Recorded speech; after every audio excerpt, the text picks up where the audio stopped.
$20,000 on pedals. I must have spent at least 150,000. Hey, I'm Big Ed. I've been making records for 32 years, and I've been a singer-songwriter, an artist, a songwriter, a producer, a bandmate. Anyway, I'm here to try to save you money and show you the ropes of the music business from my experience.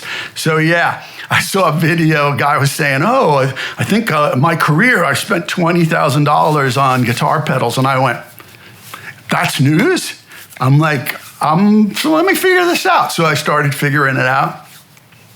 Pretty damn close to $150,000. Right now, I own $20,000 worth of guitar pedals, like currently own. And I've gotten rid of about $60,000 worth of pedals in the last 4 years, since the pandemic started anyway. And, I don't need all of them. I didn't need the 150,000 in the first place. But this is all part of finding your journey. It's why I'm here to save you money and give you feedback on what I've tried, what I've played, what I've created over the course of my career, so that you can find where you fit in and save money.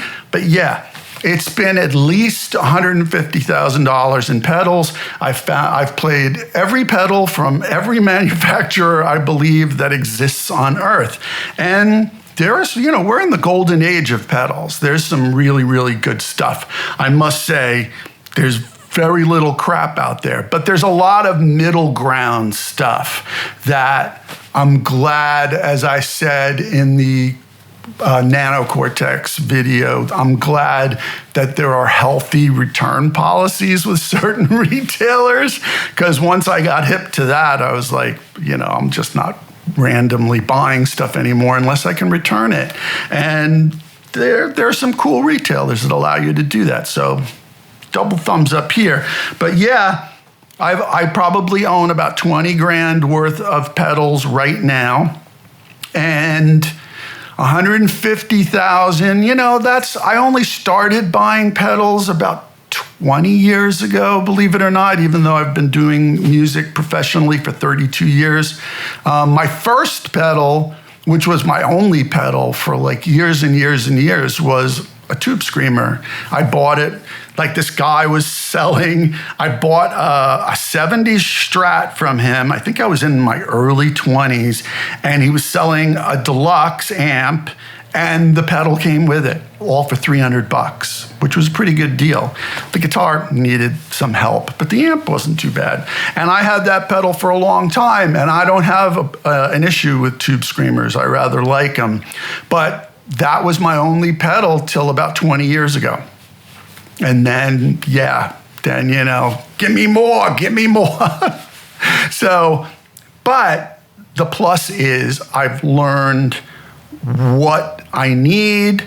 I've learned enough to help you all and maybe guide you to avoid the pitfalls and the monetary hit from it.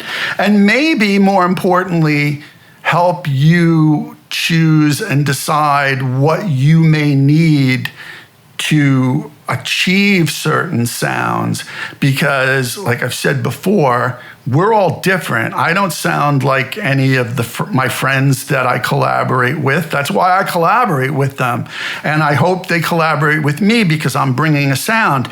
But I need specific tools to do my sound. Now, would I be able to get my sound without those tools? Yeah, I just bought a Helix. And the reason I bought a Helix finally is because in packing up all these pedals, and I have like 6 different pedal boards, at least 6, I was like, this is insane. I'm going on tour next year. I'm playing a solo tour. I have a new album coming out, a singer-songwriter album, and I'm touring all over Europe.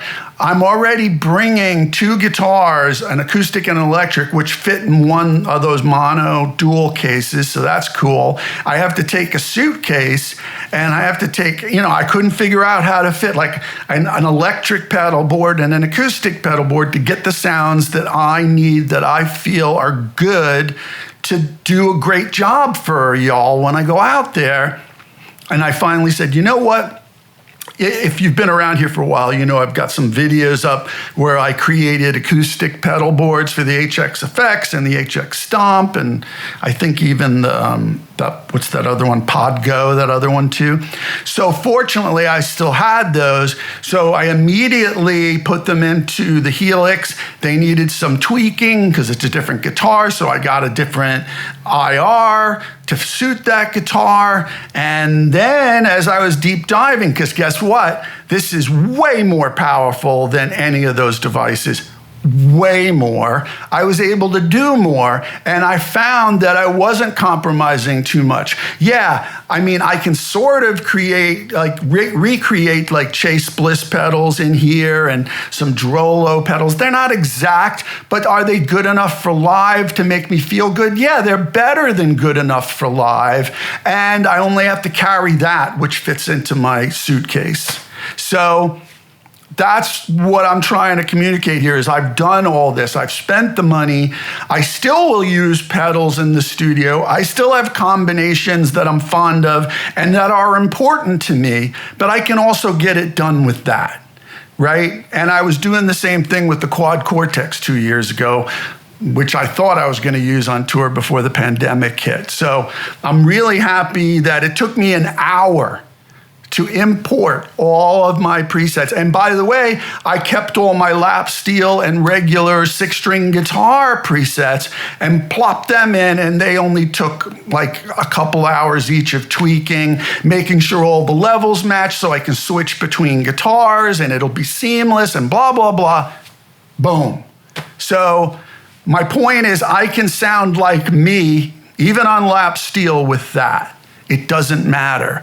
You might feel more comfortable with certain pedals, and that's why I'll use them in the studio, and that's why you got to find your sound, and that's why I'm here to help you do that and save you money, which is what I hope I'm doing.